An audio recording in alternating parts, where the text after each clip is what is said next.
موضوع الدرس في أحوال المنافقين سورة المنافقون تفسير ابن كثير. الحمد لله رب العالمين والصلاة والسلام على أشرف الأنبياء والسيد المرسلين سيدنا محمد وعلى آله وأصحابه أجمعين. اللهم صل على سيدنا محمد وعلى آل سيدنا محمد كما صليت على إبراهيم وعلى آل إبراهيم في العالمين إنك حميد مجيد. أعوذ بالله من الشيطان الرجيم. بسم الله الرحمن الرحيم. إذا جاءك المنافقون قالوا نشهد إنك لرسول الله والله يعلم إنك لرسوله والله يشهد إن المنافقين لكاذبون. اتخذوا أيمانهم جنة فصدوا عن سبيل الله إنهم ساء ما كانوا يعملون. ذلك بأنهم آمنوا ثم كفروا فطبع على قلوبهم فهم لا يفقهون. وإذا رأيتهم تعجبك أجسامهم وإن يقولوا تسمع لقولهم كأنهم خشب مسندة يحسبون كل صيحة عليهم هم العدو فاحذرهم قاتلهم الله أنى يؤفكون. قال المؤلف المفسر رحمه الله تعالى أدام النفع بعلومه وعلومكم في الدارين آمين إلى أن قال يقول تعالى مخبرا عن المنافقين أنهم إنما يتفقهون بالإسلام إذا جاءوا النبي صلى الله عليه وسلم فأما في باطن الأمر فليسوا كذلك بل على الضد من ذلك. اب مفسر رحمۃ اللہ علیہ فرماتی ہیں کہ ان آیات میں اللہ پاک نے خبر دی ہے منافقین کے بارے میں کہ وہ زبانی کلامی اسلام کا اظہار کرتے ہیں جب حضور پاک کی خدمت میں حاضر ہوتے ہیں، لیکن ان کے باطن کے اندر نہ اسلام ہے نہ دین ہے، بلکہ اس کی ضد میں نہ کفر ہے اور عداوت ہے حضور صلی اللہ علیہ وسلم سے. ولہذا قال تعالی اذا جاءك المنافقون قالوا نشهد انك لرسول الله اي اذا حضروا عندك واجهوك بذلك. اللہ نے فرمایا کہ میرے مدنی جب آپ کے پاس آتے ہیں تو اس کلمے کے ساتھ یعنی اپنے آپ کو مسلمان ظاہر کرتے ہیں. وَلَيْسَ كَمَا يَقُولُونَ حالانکہ حقیقت یہ نہیں جو کہہ رہے ہیں. وَلِهَذَا اعْتَرَضَ بِجُمْلَةٍ مُخْبَرَةٍ أَنَّهُ رَسُولُ اللَّهِ. اس لیے اللہ تبارک و تعالی نے درمیان میں ایک ایسا جملہ استعمال فرمایا جس سے خبر دی کہ آپ تو واقعی اللہ کے رسول ہیں لیکن یہ جھوٹے ہیں. وَاللَّهُ يَعْلَمُ إِنَّكَ رَسُولُهُ ثم قال تعالى والله يشهد إن المنافقين لكاذبون أي فيما أخبروا به. یہ منافق جو خبر دے رہے ہیں کہ ہم مسلمان ہیں اور آپ کی رسالت کی شہادت دیتے ہیں، وَإِنْ كَانَ مُطَابِقًا لِلْخَارِجِ باعتبار خارج کے تو یہ بات ٹھیک ہے، لیکن لأنهم لم يقولوا يعتقدون صحة ما يقولون ولا صدقه ولہذا کذبهم بالنسبة إلى اعتقادهم. اب مفسر رحمۃ اللہ علیہ فرماتے ہیں کہ ان کا یہ کہنا کہ نشہد انک لرسول اللہ، اب بظاہر تو یہ بات ٹھیک ہے، لیکن چونکہ ان کے دل کے اندر یہ بات نہیں ہے، ان کا اعتقاد نہیں ہے، وہ دلوں کے اندر تصدیق نہیں کرتے اور نہ حضور کو سچا سمجھتے ہیں، اس لیے اللہ پاک نے ان کو جھوٹا قرار دیا کہ میرے مدنی یہ جھوٹے ہیں. ظاہر کہہ رہے ہیں ان کے اندر جو ہے کفر ہے، ان کے اندر جو ہے عداوت ہے. اور منافق کا معنی ہی یہی ہوتا ہے کہ ظاہر میں کچھ ہو اور باطن میں کچھ ہو. اور ایمان مکمل نہیں ہوتا جب تک تین چیزیں نہ ہوں. جو محدثین نے اور سلف صالحین نے فرمایا کہ الایمان تصدیق بالقلب، دل کے اندر تصدیق ہو، واقرار باللسان، اور زبان سے اس کا اقرار بھی ہو، وعمل بالارکان، اور سارے اعضاء جو اللہ نے دیے ہیں وہ بھی اسلام کے مطابق عمل کریں، پھر جا کے ایمان جو ہے وہ مکمل ہوتا ہے. اگر زبانی کلامی ہے تو وہ بھی ایمان نہیں، اگر دل میں تو ہے لیکن اقرار نہیں کیا تب بھی مسلمان نہیں. بہت سارے لوگ ہوتے ہیں کہ دل میں وہ اسلام کو اچھا سمجھتے اور جانتے ہیں کہ اسلام دین حق ہے، لیکن کلمہ نہیں پڑھا تو وہ مسلمان نہیں ہوں. اسی طرح علماء فرماتے ہیں کہ تصدیق بھی ہے، کلمہ بھی پڑھتا ہے لیکن عمل نہیں کرتا، تو گویا وہ بھی کامل الایمان نہیں ہے، کہ اس کا ایمان جو ہے وہ پایہ تکمیل پہ نہیں پہنچا. جیسے درخت تو ہو لیکن ثمر کوئی نہ ہو، تو ایسے بے ثمر درخت کی کوئی قیمت نہیں ہوتی، اس کو کاٹ دیا جاتا ہے، وہ جلانے کے کام آتا. درخت وہی باعث احترام ہوتے ہیں جن پہ پھل ہوتا ہے، ان کی حفاظت کی جاتی ہے، سردی سے گرمی سے بچایا جاتا ہے. وقوله تبارک وتعالى اتخذوا ايمانهم جنة فصدوا عن سبيل الله اي اتقوا الناس بالايمان الكاذبة والحلفان الآثمة ليصدقوا فيما يقولون فاغتر بهم من لا يعرف جلیت امرهم فاعتقدوا انهم مسلمون فربما اقتدى بهم فيما يفعلون وصدقهم فيما يقولون وهم من شانهم انهم كانوا في الباطل لا يعلون الاسلام واهله خبالا فحصل بهذا القدر ضرر كبير على كثير من الناس. اب اللہ فرماتے ہیں کہ اتخذوا ايمانهم، وہ قسمیں کھا کے ڈھال بناتے ہیں، یعنی لوگوں سے بچتے ہیں جھوٹی قسمیں کھا کر اور بڑی غلط قسمیں کھا کے، تاکہ لوگ ان کو سچا سمجھیں، دھوکے میں آ جائیں اور اعتقاد کریں کہ وہ پکے مسلمان ہیں، دیکھو قسمیں کھا رہے ہیں، نمازیں پڑھ رہے ہیں.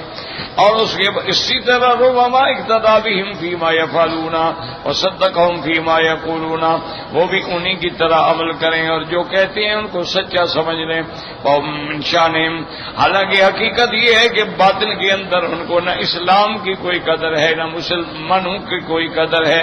تو یہ بات جو ہے یہ سب سے زیادہ ضرر مسلمانوں کو پہنچانے والا یہی طبقہ ہوتا ہے جو منافق ہے، کیونکہ کھلے ہوئے دشمن سے تو ہر آدمی بچتا ہے، بچنے کی کوشش کرتا ہے، لیکن جو دشمن نظر نہ آئے اس کا کیا علاج کرے.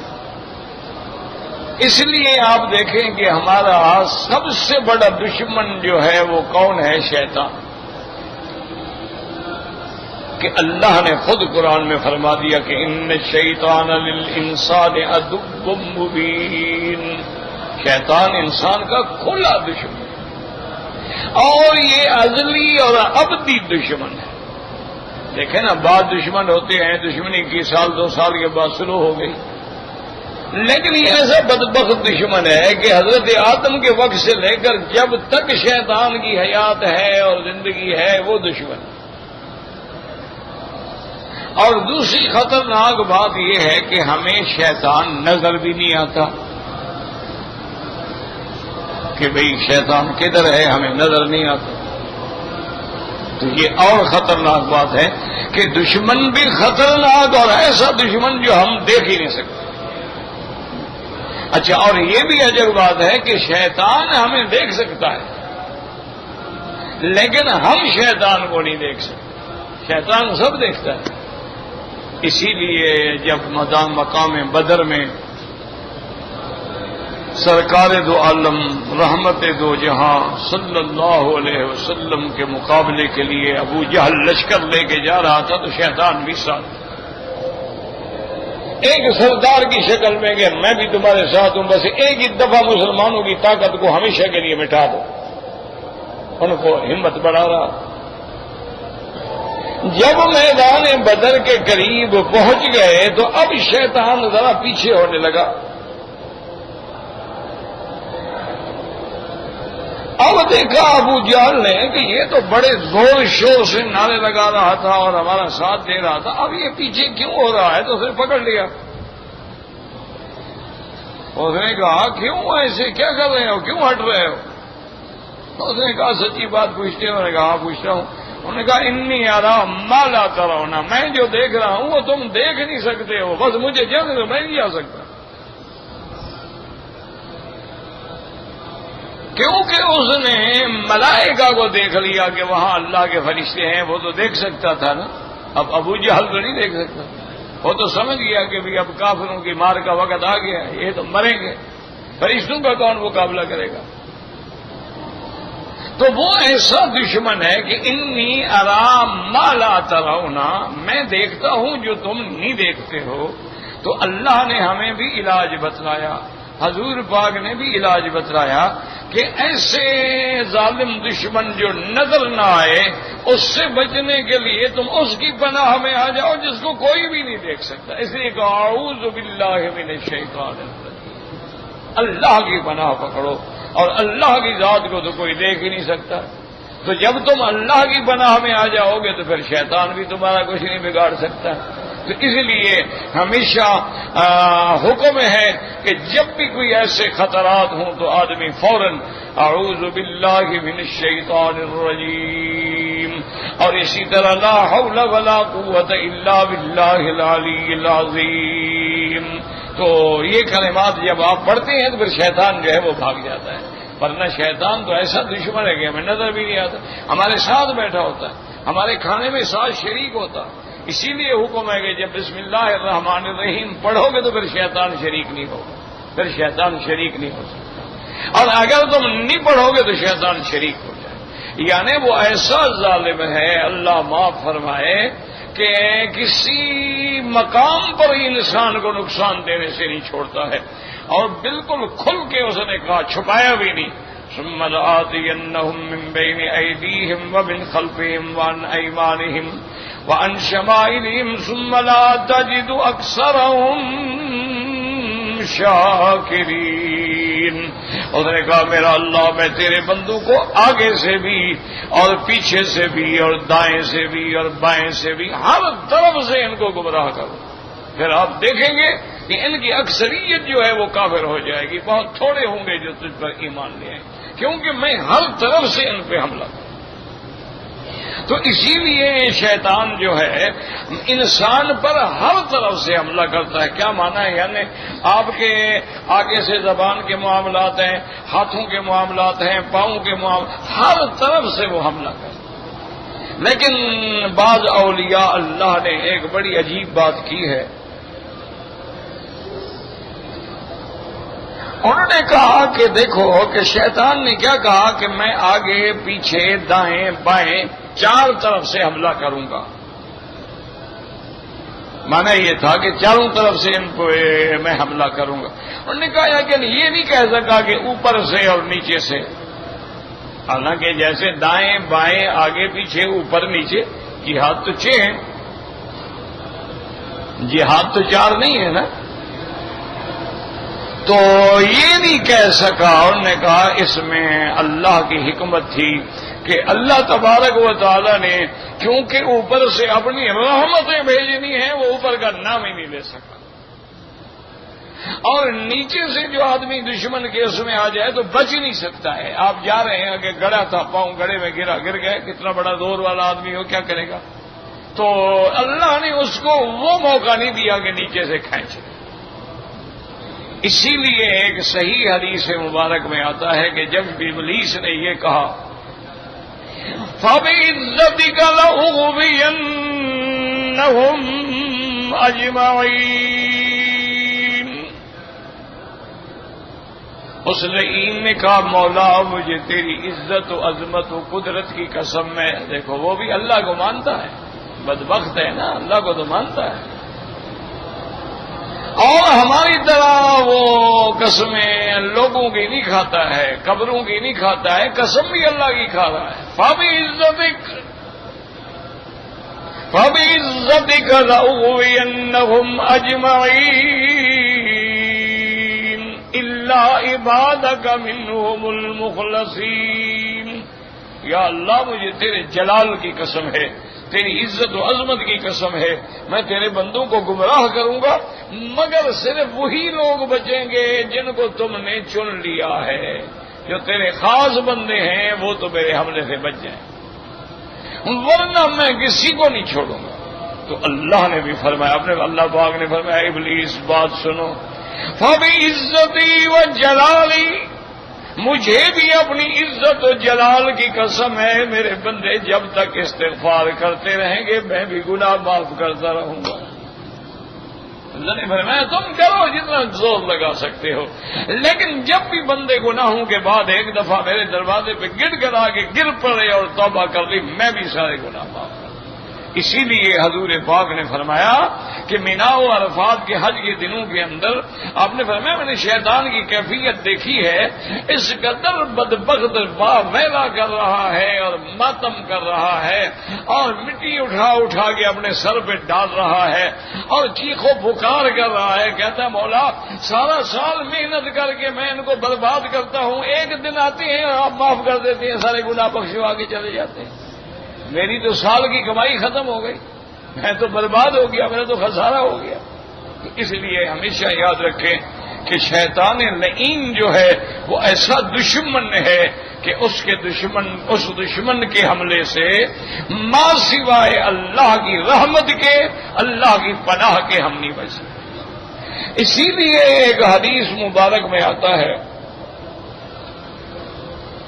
کہ انسان جب میاں بیوی ہیں وہ آپس میں ملنا چاہتے ہیں تو کپڑے کھولنے سے پہلے ان کو چاہیے کہ وہ یہ دعا کر لیں کہ اللہم جنبنا الشیطان عنا وجنبنا ما رزقتنا منہ، اور اسی طرح اعوذ باللہ من الشیطان الرجیم، تو پھر وہ شیطان کے حملے سے بچ جاتے ہیں، ورنہ جب میاں بیوی ملتے ہیں جمع کریں تو شیطان بھی اندر اپنا حصہ ڈال دیتا ہے۔ یہی وجہ ہے، غور کرو، آدمی کو حرام میں لذت ملتی ہے اور حلال میں نہیں ملتی۔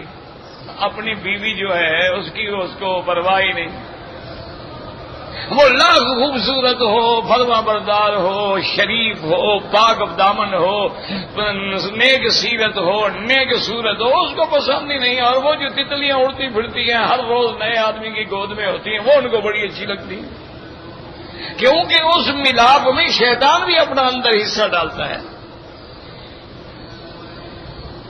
اس لیے ان کے لیے وہ باعث لذت بن جاتی ہے۔ اور جب آدمی یہ دعا پڑھ لیتا ہے تو شیطان بچ جاتا ہے۔ اور دوسرا علماء نے یہ بھی فرمایا کہ بھئی جب شیطان کا اثر تیرے نطفے میں آئے گا تو صاف بات ہے کہ اس اولاد میں بھی آئے گا جو پیدا ہوگی۔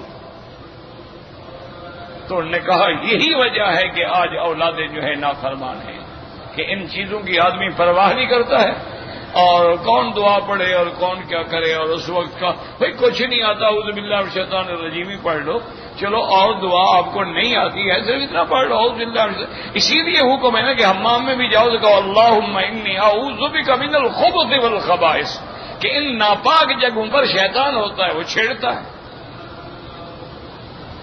تو اس سے بچنے کے لیے ہمیں حضور پاک صلی اللہ علیہ، اسی لیے آپ دیکھیں کہ قرآن پاک میں ہے کہ جب امرأت عمران نے منت مانی تھی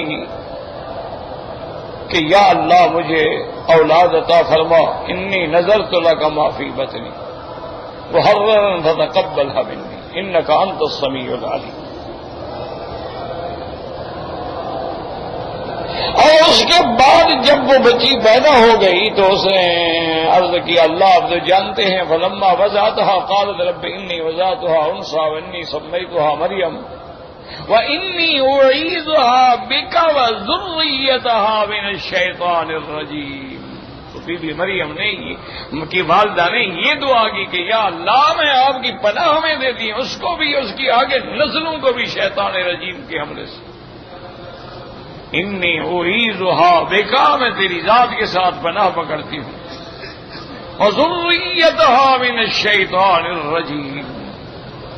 تو ہمیشہ یاد رکھیں کہ ان چیزوں کا خیال، بھائی جو مسلمان نہیں ہیں ان کا تو ماتم کرنا چھوڑ دینا، وہ تو کافر ہیں، سیدھی سی بات ہے، اسلام کو مانتے ہی نہیں، لیکن جو مسلمان ہیں کم از کم وہ تو اسلام کو سمجھے نا. دیکھو نا جی آج جو کچھ ہو رہا ہے کہ بیٹا باپ کا دشمن ہے، بیوی خامند کی دشمن ہے، آشنا سے مل کے خامند کو قتل کرا دیتی ہے، بیٹا منشیات کے چکر میں باپ کو قتل کر دیتا ہے. ایسے درندے پھر رہے ہیں جو 5 سال کی بچیوں سے بھی زنا کرتے ہیں. تو جب اس قسم کا ماحول ہو جائے اس کی وجہ آخر کیا ہے؟ کوئی ایسے تو نہیں ہو گیا نا فوراً. چلو ہم کہہ دیتے ہیں جی ہمارے دشمنوں نے ان کو خریدا ہے، کفار نے خریدا ہے، یہودیوں نے خریدا ہے، ان کے اعلی کار ہیں، ان کی مدد، بھائی انہوں نے سب کچھ کیا ہے. لیکن یہ زنا کے لیے بھی انہوں نے کہا ہے کہ 5 سال کی لڑکی کو پکڑ کے زنا کرو، یہ بھی انہوں نے کہا. یہ بھی انہوں نے کہا ہے کہ جو لوگ سیلاب کے مرے ہوئے سڑکوں پہ بنوں پہ بندوں پہ پڑے ہوئے ہیں جا کے رات کو ان کی لڑکیاں اٹھا لو. یہ بھی انہوں نے ان سے کہا ہے کہ لڑکی بیچاری اپنے سکول سے اور کالج سے نکل رہی ہے اور ایک ذمہ دار کا بیٹا آگے زبردستی اٹھا کے لے جاتا ہے. یہ بھی انہوں نے کہا ہے. آپ کو وجہ کیا ہے؟ وجہ یہی ہے کہ جب ہم دین سے دور ہو گئے، اللہ سے دور ہو گئے، پھر اللہ کو ہماری کیا ضرورت؟ اس لیے قرآن بار بار کہتا ہے کہ تم اگر بھول جاؤ گے تو پھر اللہ بھی اپنی رحمت سے تمہیں بھلا دے. تم اگر اعراض کرو گے قرآن سے اور حدیث سے تو اللہ تبارک و تعالیٰ بھی تم سے پھر رخ پھیر دے. اسی لیے حکم ہے نا کہ نماز میں کھڑے ہو ادھر ادھر نہ دیکھو، اگر تم نظر پھیرو گے تو اللہ کی نظر ہٹ جائے.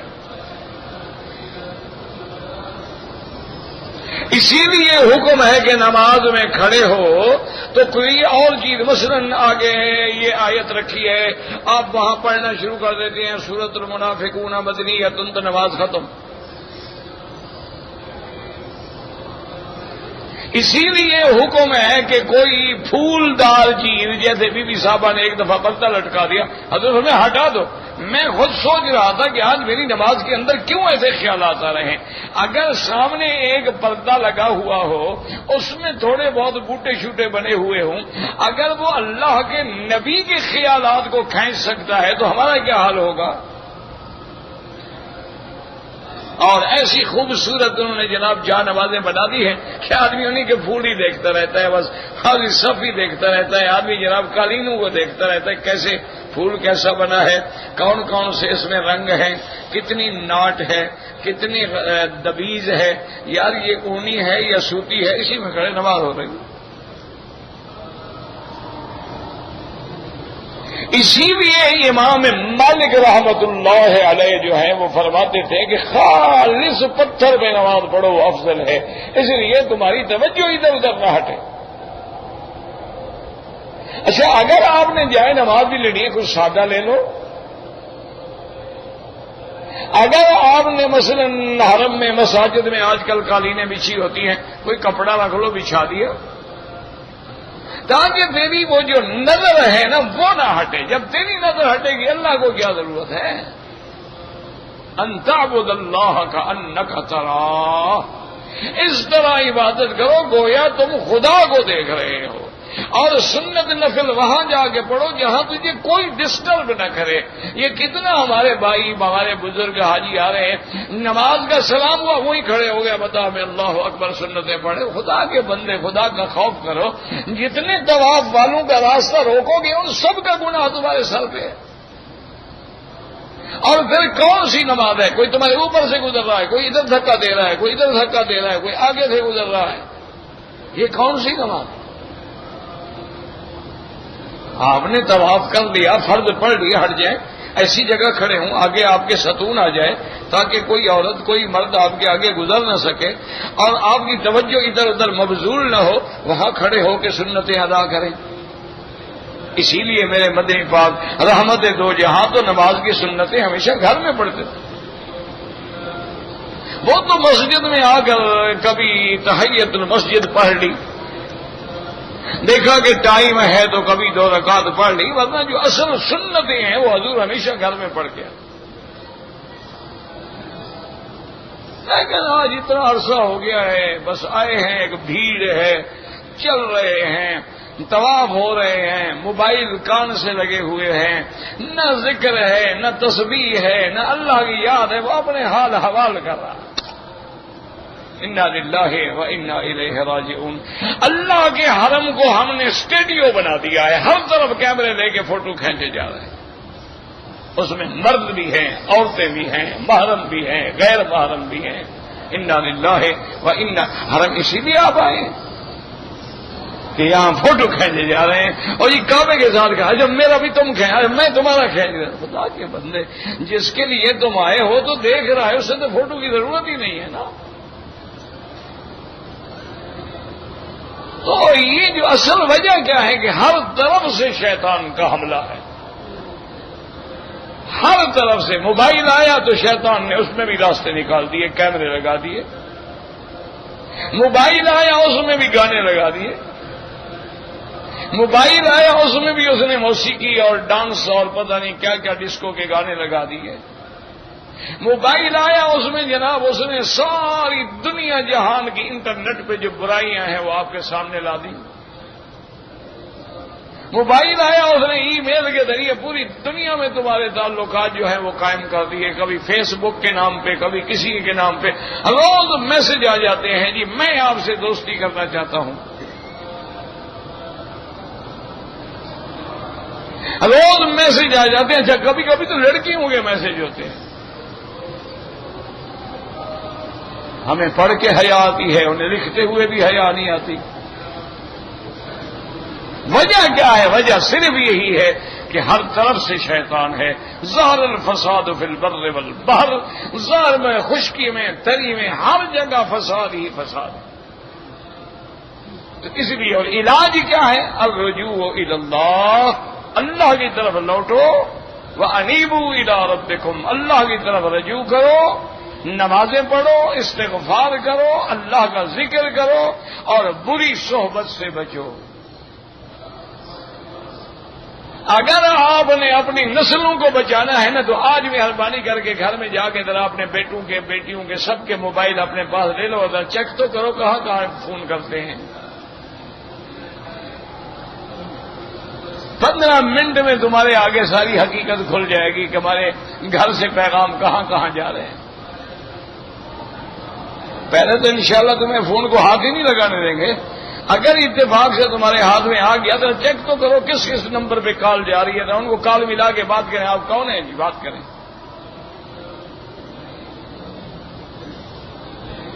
انا للہ و انا الیہ راجعون. اب کون کر سکتا ہے؟ بس بہرحال ہمارا کام کہنا ہے. اب اللہ فرماتے ہیں یہ جھوٹی قسمیں کھا رہے ہیں دھوکہ دینے کے لیے. وَلِهَذَا قَالَ تَعَالَىٰ وَصَدُّوا عَن سَبِيلِ اللَّهِ إِنَّهُمْ سَاءَ مَا كَانُوا يَعْمَلُونَ. وَلِهَذَا كَانَ الضَّحَاكُ بْنُ مُزَاحِمٍ يَقْرَأُ اتَّخَذُوا إِيمَانَهُم جُنَّةً اے تصدیقہم الظاہر جنتن تقیتن یتقون به القتل. وہ فرماتے تھے یہ قسم نہیں ہے، لفظ جو ہے ایمانہم نہیں بلکہ ایمانہم ہے. یعنی منافق ظاہراً ایمان لاتے ہیں، اپنے ایمان کو ڈھال بنا رہے ہیں تاکہ لوگ ہمیں مسلمان سمجھیں، ہم بچ جائیں. اس لیے فرماتے والجمہور یقرؤها ایمانہم جمع یمین. لیکن جمہور مفسرین جو ہیں وہ فتح کے ساتھ ایمانہم پڑھتے ہیں. ایمان یمین قسم کی جمع ہے. وقوله تبارک و تعالی ذلك بأنهم آمنوا ثم كفروا فطبع على قلوبهم فهم لا يفقهون. اي انما قدر عليهم النفاق رجوع الايمان الى الكفران واستدرارهم الضلال بالهدى وطبع الله على قلوبهم هم لا يفقهون. اي فلا يصل الى قلوبهم هدى ولا يخرج اليها خير ولا تعي ولا تعتدي انما قدر عليهم. اللہ پاک نے ان کے لیے کفر کیوں مقدر کر دیا کہ انہوں نے ایمان لانے کے بعد چھوڑ دیا، خود کفر کیا اور انہوں نے ہدایت پر ضلالت کو ترجیح دی۔ جب انہوں نے ہدایت کے بجائے ضلالت چن لی، ایمان کے بجائے کفر چن لیا، حضور پاک کی اطاعت کے بجائے دشمنی چن لی، تو اب اللہ نے بھی ان کے دلوں پہ مہریں کر دی ہیں، اب ان کو کوئی خیر کی بات سمجھ ہی نہیں آ سکتی۔ وَطُبِعَ عَلَىٰ قُلُوبِهِمْ فَهُمْ لَا يَفْقَهُونَ۔ جب سیل قدرت کی لگ گئی، لا یصل الیہم خیر، اب کوئی خیر اندر جا ہی نہیں سکتی، نہ ان کو کوئی ہدایت کا راستہ سمجھ آ سکتا ہے، نہ مل سکتا ہے۔ اب دوسری بات اللہ نے فرمایا منافقین کے ظاہری احوال کے بارے میں، اذا رأیتہم تعجبک اجسامہم وإن یقولوا تسمع لقولہم وکانوا اشکالا حسنۃ وذوی فصاحۃ وألسنۃ وإذا سمعوا السامع یصغى إلی قولہم لبلاغتہم وهم مع ذلك في غاية الضعف والخور والحلع والجزع والجبن۔ اب مفسر فرماتی ہیں کہ وہ منافقین جو تھے بڑے خوبصورت شکلوں والے تھے، بڑے ان کا جب حتیٰ کہ عبداللہ ابن ابی کے بارے میں آتا ہے کانا جسیمن، کانا جمیلن، کانا فصیحن، کانا زلق اللسان، کہ عبداللہ ابن ابی جو منافقوں کا سردار تھا، بڑا خوبصورت لمبا چوڑا آدمی اور بڑی فصاحت سے بات کرنے والا۔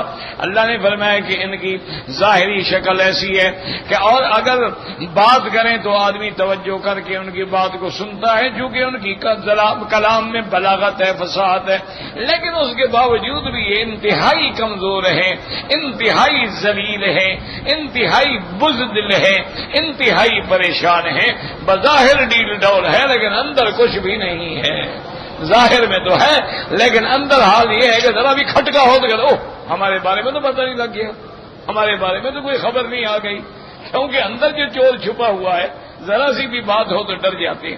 یا سبون کل سیئۃ علیہم کلما وقع امر او کائنۃ او خوف یعتقدون جبنہم انہ ناظر بہم۔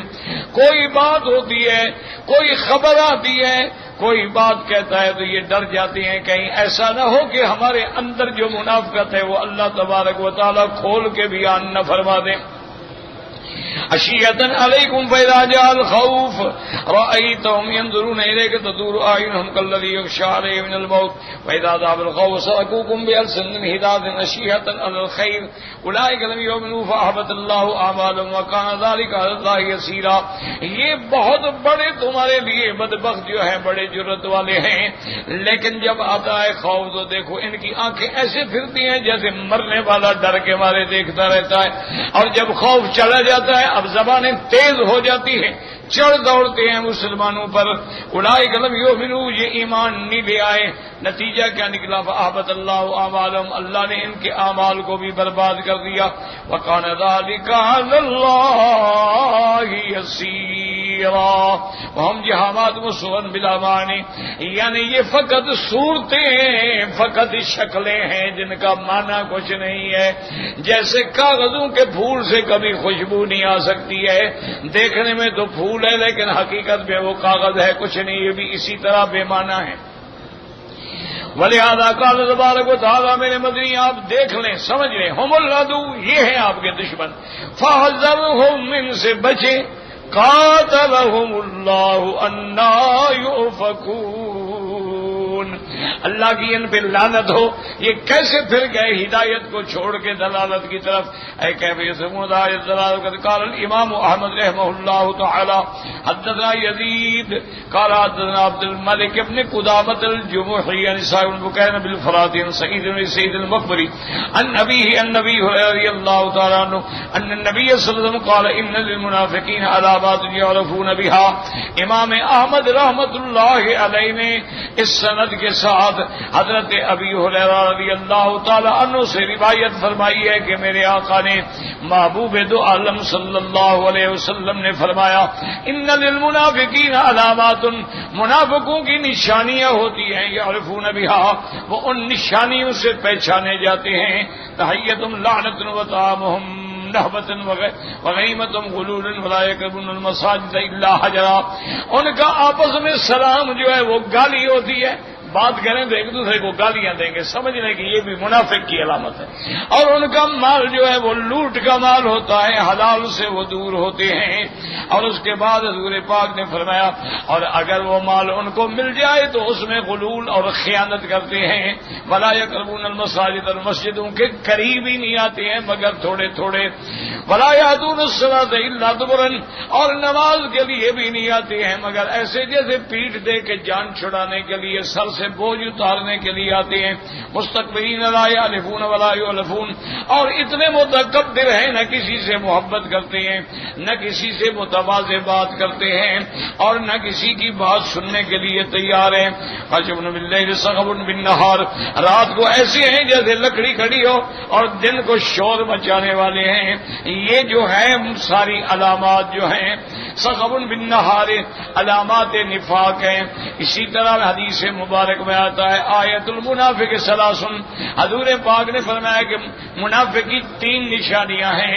اذا حدث کذب، جب بات کرے جھوٹی کرے، واذا وعد اخلف، جب وعدہ کرے تو جھوٹا کرے، واذا اؤتمن خان، اور جب امانت رکھی جائے تو خیانت کرے، یہ بھی منافق کی علامت ہے۔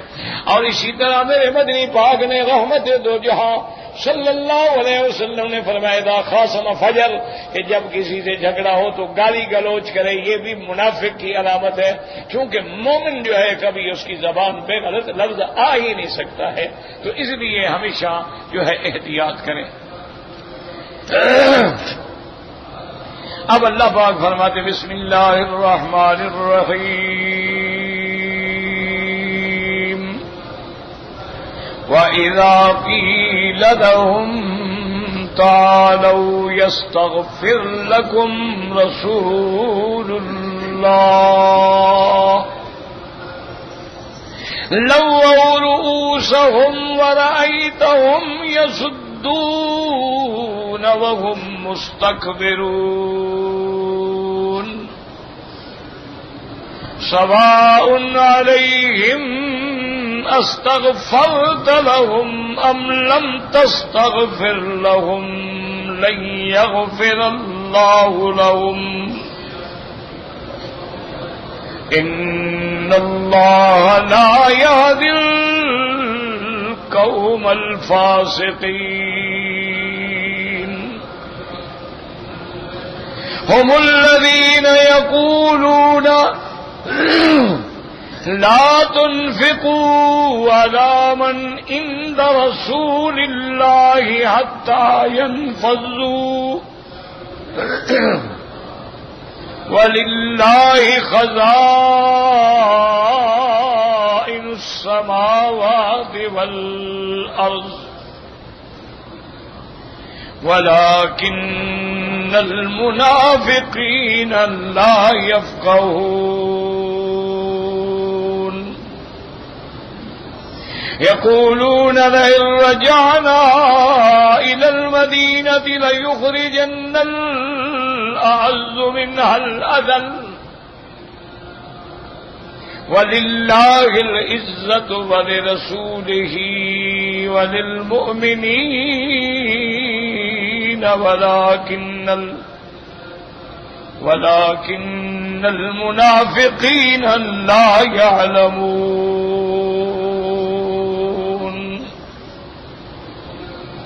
اب یاد رکھیں کہ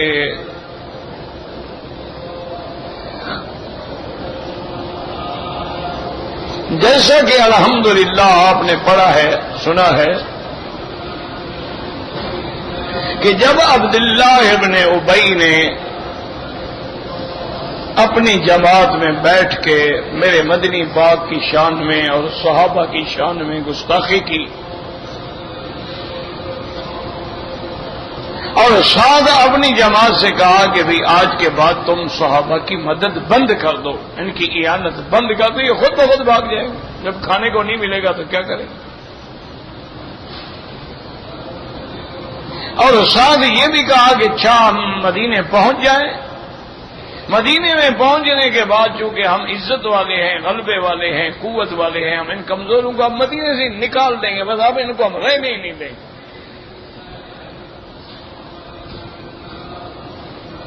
اور یہ ساری باتیں جو تھیں زید ابن ارقم صحابی نے سنی اور اپنے چاچے کی ذریعے حضور کو پہنچا دی کہ انہوں نے یہ کہا یہ کہا یہ کہا.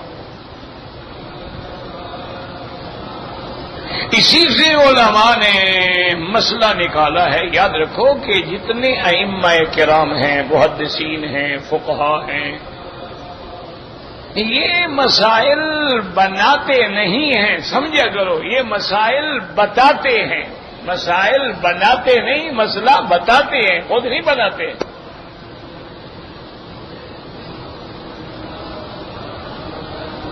انہوں نے اس آیت سے بھی ایک مسئلہ سمجھا. انہوں نے کہا کہ بھائی کسی کے بارے میں جا کے بات کہنا کہ فلاں آدمی ایسا ہے ایسا ہے ایسا، یہی تو غیبت ہے.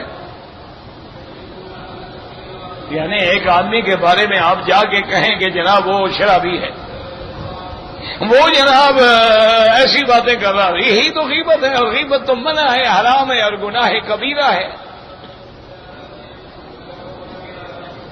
غیبت کرنا جو ہے گناہ کبیرہ ہے. اچھا یاد رکھو یہ غیبت ہے، یعنی باقی وہ شرابی ہے، پھر تم نے کسی سے کہا تو غیبت ہے. اگر وہ شرابی نہیں ہے اور پھر تم نے کہا تو یہ تو بہتان ہے. غیبت کا معنی ہی یہی ہوتا ہے کہ اس کی عدم موجودگی میں وہ بات کرو، اگر وہ سامنے ہو تو اس کو بری لگے اور وہ عیب اس میں ہو، پھر بھی گناہ کبیرہ ہے. حکم ہے کہ غیبت نہ کرو، حکم ہے کہ لا تغتابوا، ایک دوسرے کی غیبت نہ کیا کرو. قرآن کہتا ہے ولا یغتب بعضکم بعضا، ایک دوسرے کے بارے میں چغل خوریاں نہ کیا کرو. حدیث میں آتا ہے لا تحاسدوا ولا تباغضوا ولا تدابروا وکونوا عباد اللہ اخوانا، ایک دوسرے سے حسد نہ کیا کرو، ایک دوسرے کی برائی نہ کیا کرو، ایک دوسرے کے بارے میں گندی باتیں نہ کیا کرو، بھائی بن کے رہو. تو جب غیبت حرام ہے تو اس صحابی نے کیسے کیا کہ آ کے کہا کہ عبداللہ ابن ابی نے یہ کہا اور یہ کہا اور یہ کہا. تو اس سے اب فقہا نے مسئلہ نکالا. انہوں نے کہا غیبت تب ہے جب اس بات کا کسی کو ضرر نہ پہنچ رہا ہو. ایک آدمی چوری کا مشورہ کر رہا ہے کہ رات جناب فلاں گھر میں ہم ڈاکہ ڈالیں گے، آپ نے سن لیا ہے، تو اب یہ غیبت نہیں کہ آپ ان کو جا کے بتائیں بھی تمہارے گھر میں رات ڈاکہ پڑنے والا ہے، ہوشیار ہو جاؤ. یہ غیبت نہیں ہے. اور دوسری بات یہ ہے کہ جب شان نبوت میں گستاخی ہو رہی ہو تو پھر کون برداشت کر سکتا ہے؟ کون وہ انسان ہے جو شان رسول پاک میں گستاخی کی بات یعنی سن نہیں سکتا ہے، برداشت نہیں کر سکتا. لوگوں نے اپنے گھر میں، یعنی آپ اندازہ کریں کہ جب جنگ ہو رہی تھی تو ابو بکر جیسا نرم دل آدمی بھی یہ چاہتا تھا کہ اگر میرا بیٹا بھی آج سامنے آ گیا تو میں گردن اڑا دوں گا. میرے نبی کا دشمن ہے، لڑنے آیا ہے، پھر رعایت کس بات کی؟ کتنے صحابہ نے اپنے بھائیوں کو قتل کیا، کتنے صحابہ نے اپنے والدین کو قتل کیا. وجہ کیا تھی؟ جب اسلام ہے، حضور کی محبت ہے، یہ حضور کے دشمن ہیں، تو اس لیے چونکہ وہ حضور کی شان میں گستاخی تھی اور صحابہ کو ضرر پہنچانے کا پروگرام تھا کہ ہم مدینے میں جانے کے بعد ان کو نکال دیں گے، تو اس ایسے حالات میں اگر کوئی خبر دے تو وہ غیبت نہیں ہوتی، وہ حرام نہیں ہوتی. تو مسئلہ اس طرح علماء استنباط کرتے. اچھا وہ کیسے غیبت نہیں ہوتی کہ جب حضور پاک نے ان کو بلایا منافقین کو، انہوں نے کہا واللہ یا رسول اللہ، حضور ہمیں اللہ کی قسم ہے، ہماری جان قربان، ہمارا مال قربان، ہم آپ کے خلاف ایسی بات کہہ سکتے ہیں؟ انہوں نے قسمیں کھا لی جھوٹی. تو صحابی کہتے ہیں میرے پاک رسول نے کذبنی وصدقہ، عبداللہ ابن ابی کو سچا سمجھ لیا اور مجھے جھوٹا بنا دیا. کہ تم نے جھوٹی خبر دی ہے. اللہ نے قرآن نازل کیا، وحی نازل ہوئی، یہ سورت نازل ہوئی. اب حضور پاک نے اس کو بلایا، فرمایا عبداللہ ابن ارقم ابشر، تمہیں مبارک ہو، ان اللہ صدقک من فوق العرش، اللہ نے عرش سے تمہاری گواہی دی ہے، تم سچے ہو. تو اگر یہ غیبت ہوتی تو اس پر تو اللہ کی طرف سے ناراضگی آتی. تو معلوم ہو گیا کہ ایسے حالات میں یہ بات غیبت نہیں ہوتی کہ اگر کسی مسلمان کو ضرر سے بچانا ہے، نقصان سے بچانا ہے، اس کو خبر کرنا ہے، تو یہ بات جو ہے وہ غیبت نہیں کہلاتی ہے. جیسے کہ سیدنا موسیٰ علیہ السلام کے قصے میں بھی ہے کہ موسیٰ علیہ السلام جب چھپے ہوئے تھے اور جنگل میں دن گزار رہے تھے، ان کے ہاتھ سے ایک قبطی مر گیا تھا، تو ایک آدمی آیا، قال يا موسى إن الملأ يأتمرون بك ليقتلوك فاخرج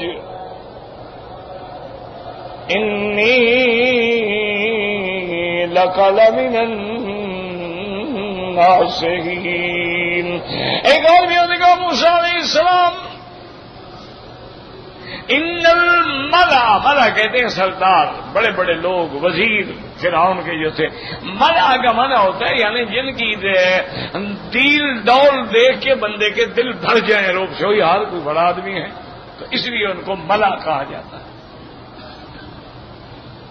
یأتمرون بک لیقتلوک فاخرج، وہ مشورہ کر رہے ہیں تیرے قتل کا فیصلہ ہو رہا ہے، میں تیری خیر خواہی کرتا ہوں، نکل جاؤ اس ملک سے. تو اب یہ غیبت نہیں ہے. موسیٰ علیہ السلام کو بچانے کے لیے اس اللہ کے بندے نے آ کے خبر دی ہے، اس کو کوئی غیبت نہیں کہتے. تو اس لیے علماء نے فرمایا کہ سمجھو اگر کسی بات میں مسلمانوں کا ضرر ہے، اگر کسی بات میں اسلام کا ضرر ہے، تو ایسی بات کا ظاہر کرنا جو ہے وہ غیبت نہیں کہلاتا. اب جب بات کھل گئی، قرآن نازل ہو گیا، منافقین ذلیل ہو گئے، شرمندہ ہو گئے، تو اب ان کے جو ملنے والے تھے، مسلمان بھی تھے، اب اور لوگ بھی تھے، وہ ان کے پاس آئے. انہوں نے کہا یار تم بڑے شرمندہ ہو، بڑے ذلیل ہو گئے ہو، تمہاری بات تو کھل گئی، اب تو کوئی بات چھپی نہیں رہی ہے. اب ایک ہی علاج ہے کہ حضور کے پاس چلو اور ان سے معافی مانگو، تاکہ حضور اللہ سے تمہارے لیے معافی مانگے، اور کوئی حل نہیں. معافی مانگ کے بچ جاؤ گے. نہیں جی نہیں، ہم نہیں جاتے معافی مانگنے کے لیے. پھر بھی انہوں نے تکبر کیا. تو اب ان آیات میں ان کے ان احوال کا ذکر ہے. زندگی باقی انشاءاللہ تو بات باقی.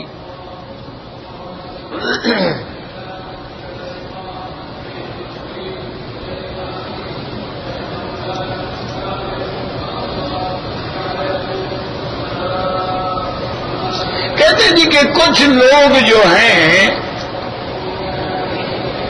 باہر سے آتے ہیں اور یہاں پر جو مقامی لوگ ہیں، غریب ہیں، مسکین ہیں، طالب ہیں، ان سے وہ اپنے رشتہ داروں کا حج بدل کراتے ہیں پیسے دے کر. یہ جائز ہے؟ بالکل جائز ہے، کوئی منع نہیں. کیونکہ حج بدل کرنا جو ہے یہ جائز ہے. بات سمجھو، یہ صحیح حدیث مبارک میں ہے کہ آپ نے فرمایا کہ اپنے باپ کی طرف سے حج بدل کرنا ہے کرو، ماں کی طرف سے کرنا ہے کرو، عمرہ کرنا ہے، حج کرنا ہے، سب جائز ہے. تو مانا یہ ہوا کہ حج بدل تو جائز ہو گیا. اب مسئلہ یوں سمجھیں کہ آپ جو حج بدل کرانا چاہتے ہیں، مثلا اپنے باپ کا، تمہارا باپ فوت ہو گیا، کیا وہ بڑا آدمی تھا، پیسے والا تھا، دولت والا تھا، اس پہ حج فرض تھا؟ اگر اس پہ حج فرض تھا تو امام ابو حنیفہ رحمۃ اللہ علیہ فرماتے ہیں اسی جگہ سے آدمی کو تیار کرو جو آگے تمہارے والد کا حج بدل کرے، اور اس کا سارا خرچہ تم ادا کرو.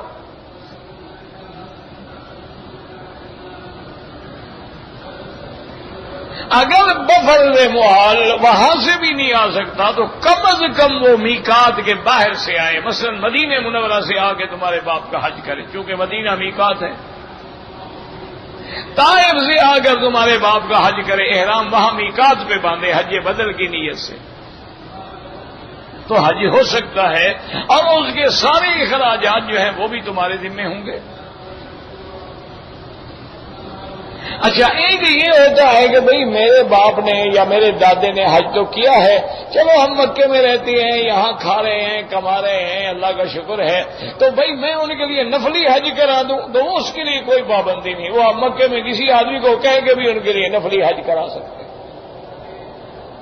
اور اس کا اخراجات جو ہیں وہ بھی آپ دیں گے، خرچہ جو ہے جتنا ہو آج کے حال کے مطابق وہ آپ ادا کریں۔ یہ تو ہو گیا مسئلہ۔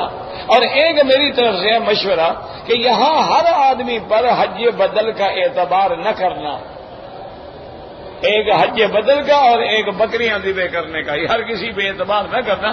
یہاں بڑے بڑے لوگ پڑے ہیں ماشاءاللہ جو 200 بکری کے پیسے لے کے 2 بکریاں ذبح کریں گے، باقی کے لیے دعا کر دیں گے انشاءاللہ۔ ایسے بھی ماشاءاللہ یہاں پڑے ہوئے ہیں کہ 20 آدمیوں سے حج بدل کے پیسے لیں گے، اب حج تو اسی ایک کا پیسے انشاءاللہ وہ ایک بھی نہیں کریں گے، وہ کہیں گے اپنا کرتے ہیں، چھوڑو، ان کے لیے دعا کر دیں گے، عرفات میں کام ہو گیا بس۔ تو یہ کوئی ڈھیلے کا بھی فائدہ نہیں ہوگا اور نہ حج بدل ادا ہوگا۔ حج بدل اس آدمی کو دیں جس پر تمہیں یقین ہے، پہلے تو اپنی باپ ہے اس کا بیٹا کرے، اس کا بھتیجا کرے، اس کے گھر والے کریں، اور اگر آپ مجبور ہیں آپ کسی اس عالم کو، اس طالب کو دیں جس پر آپ کو یقین ہوگی یہ دھوکہ نہیں کرے گا، یہ دیانتدار آدمی ہے، یہ اللہ سے ڈرنے والا آدمی، تو حج ہو جائے گا۔ اور تیسری بات یہ سمجھ لیں کہ جب آپ مثلاً اپنے باپ کا حج بدل کرتے ہیں تو حدیث مبارک میں آتا ہے حج کرنے والے کو بھی اللہ پورے حج کا ثواب دیتے ہیں۔ اگر کوئی آدمی تیسرا پیسے دے کے حج بدل کروا رہا ہے تمہارے باپ کا تو تینوں کو پورے حج کا ثواب ملتا ہے۔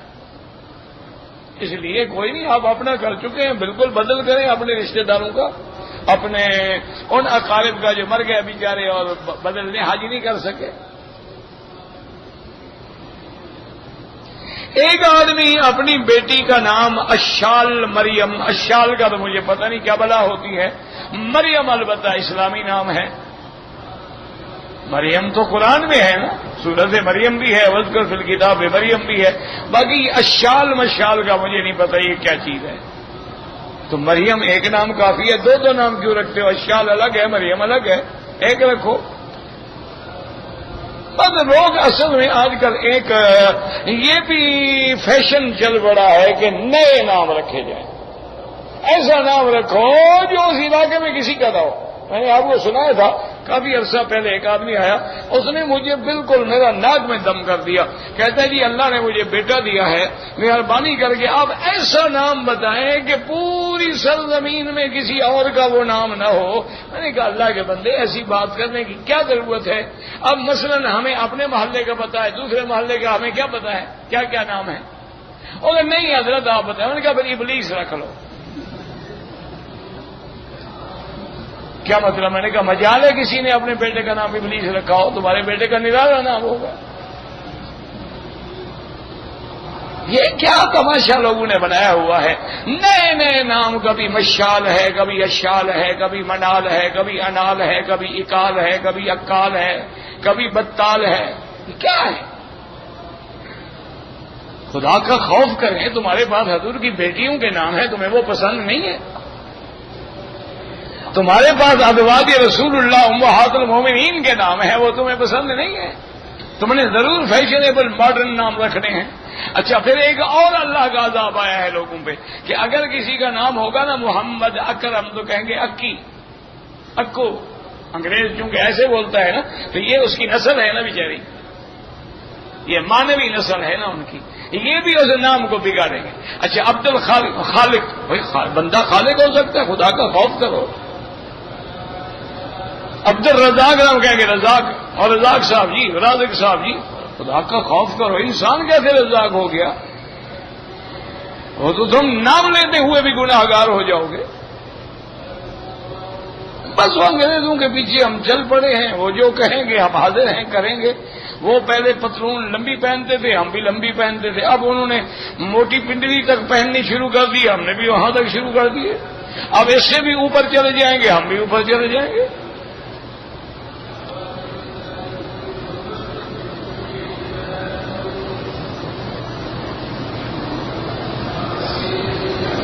ہمارے پاس مہمان آئے تو ہم نئے کپڑا بچھاتے ہیں تاکہ اس کے اوپر سے گزرے، یہ اسراف ہے، گناہ، بالکل گناہ ہے،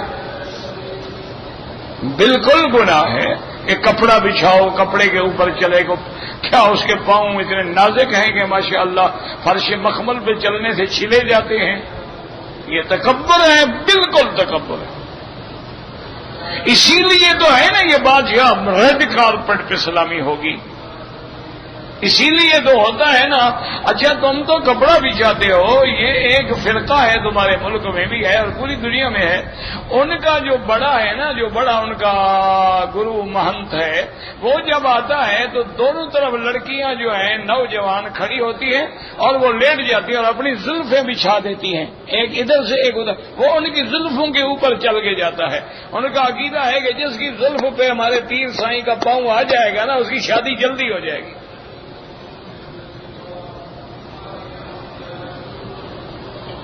انا للہ و انا الیہ راجعون۔ اللہ سے معافی مانگیں، توبہ کریں، استغفار کریں، یہ بالکل تکبر ہے۔ یار خدا کا خوف کرو، کائنات میں میرا ایمان ہے، اللہ کی مخلوق میں حضرت محمد مصطفیٰ کا کوئی مقابلہ نہیں، نہ ہوا ہے اور نہ میرے مدنی جیسا اللہ کسی اور کو پیدا فرمائے۔ حضور کے لیے تو کبھی کپڑا نہیں بچھایا گیا، حضور کے لیے تو صحابہ نے کبھی چادریں نہیں بچھائی، بتاؤ حضور وہ چاہتے تو وہ تو اپنی پلکیں بچھا دیتے، اپنی آنکھیں بچھا دیتے، ہاتھ بچھا دیتے کہ حضور آپ اس کے اوپر چلیں۔ ایک رواج ہے ہم نے بنا رکھے ہیں، اور یہ کافروں کی رسمیں ہیں، ہندوؤں کی رسمیں ہیں، غیر مذہبوں کی رسمیں ہیں جو مسلمانوں میں بھی رائج ہو گئی ہیں۔ ہمارے پاس اب بھی ایک پیر صاحب ہے، ویسے میں ان کو جانتا بھی ہوں، ان کا پروگرام یہ ہوتا ہے کہ آپ ان کو دعوت کریں نا جی کہ چائے قبول فرمائیں، تو وہ دعوت میں یہ شرط ہے کہ وہ چائے پہ آئیں گے، 50,000 روپے آپ نذرانہ پیش کریں گے، اور جتنے برتن چائے میں استعمال ہوئے ہیں وہ بھی سارے لنگر میں چلے جائیں گے، اور کھانے کی دعوت دیں تو 1,00,000 روپے کا نذرانہ دینا پڑتا ہے، اور جتنے برتن ہیں وہ بھی سارے لنگر کے حوالے ہو گئے۔ انا للہ و انا الیہ راجعون۔ زاغوں کے تصرف میں عقابوں کے نشیبن، ان کے بزرگ تو وہ تھے جو کافروں سے لڑتے ہوئے شہید ہوئے، جنہوں نے کفر کا مقابلہ کیا، جو انگریزوں سے ٹکرا گئے۔ اولادیں پھر ہماری جیسی ہو گئی۔ اگر کوئی آدمی اس مہینے میں عمرہ کرے تو حج کرنا ہوگا، کیوں کرنا ہوگا جی؟ حج تو زندگی میں ایک فرض ہوتا ہے، کوئی ہر سال نیا فرض ہوتا ہے، ایک حج کر چکے ہو بس، کوئی فرض نہیں۔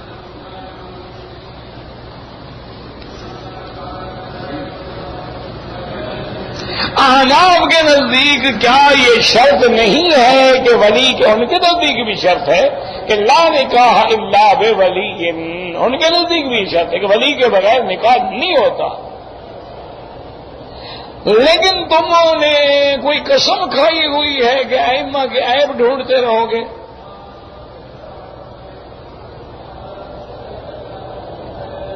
ان کے مسائل کو تلاش کر کے اعتراض۔ خدا کے بندے تم نے مسئلہ سمجھے ہی نہیں، ولی والے مسئلے پہ کسی کا اعتراض ہی نہیں ہے، کسی امام کا۔ مسئلہ یہ ہے کہ اگر کسی عاقل بالغ لڑکی نے بغیر وکیل کے، بغیر ولی کے نکاح کر لیا تو اب ہم اس کو نکاح سمجھیں گے یا زنا سمجھیں گے؟ مسئلہ یہ ہے، یہ کوئی نہیں کہتا کہ بغیر ولی کے نکاح کرو، یہ تو سب کے نزدیک ضروری ہے کہ لا نکاح الا بولی، لیکن بات سمجھو، ایک عورت نے کر لیا، اس کو نہیں کرنا چاہیے تھا لیکن کر لیا، تو کیا اب ہم اس پر زنا کی حد جاری کریں گے؟ کوئی ایسا واقعہ حدیث مبارک میں ہے کہ کسی نے ولی کے بغیر نکاح کیا اور اس پہ حد جاری ہو؟ تو بعض ائمہ فرماتے ہیں کہ ہاں بالکل نکاح ہوگا نہیں، یہ زنا ہے اور حد جاری ہوگی۔ امام صاحب فرماتے ہیں کہ نہیں، اس پر حد تو جاری نہیں ہوگی، لیکن اس نے غلطی کی ہے، وہ توبہ کرے۔ وہ کہتے ہیں کہ جیسے ایک حدیث میں آتا ہے کہ الایّم احق بنفسہا، حضور نے فرمایا کہ اگر کوئی بیوہ عورت ہے، متعلقہ عورت ہے، شادی کرنا چاہتی ہے تو اس کا اپنا نفس جو ہے وہ کافی ہے، اس کے لیے وہ زیادہ بہتر ہے کہ کیا وہ قبول کرتی ہے کہ نہیں کرتی۔ کیوں؟ سمجھدار ہے، اب بچی تو ہے نہیں، وہ شادی کر چکی ہے، ہر بات کو سمجھ رہی ہے، وہ بھی حدیث میں ہے کہ وہ خود احق ہے۔ اور اسی طرح اگر ولی موجود بھی ہو، اس پر بھی پابندی ہے کہ لڑکی کی رضا حاصل کرے، یہ تھوڑا ہے کہ جو مرضی ہے کر دو۔ جیسے ہمارے ہاں کرتے ہیں ماشاءاللہ، 15 سال کی لڑکی ہے، 5 سال کا دولہا ہے، نکاح کرنے والے بھی ولی ہیں، ماں باپ ہیں۔ اب اس سے بڑا کوئی ظلم ہے 5 سال کے بچے سے شادی کرو؟ اس سے بڑا کوئی ظلم ہے کہ اپنی لڑکی کو شادی کی میں نے قرآن شریف سے کر دی، قرآن سے بھی شادی ہوتی ہے، بات سمجھتے ہیں۔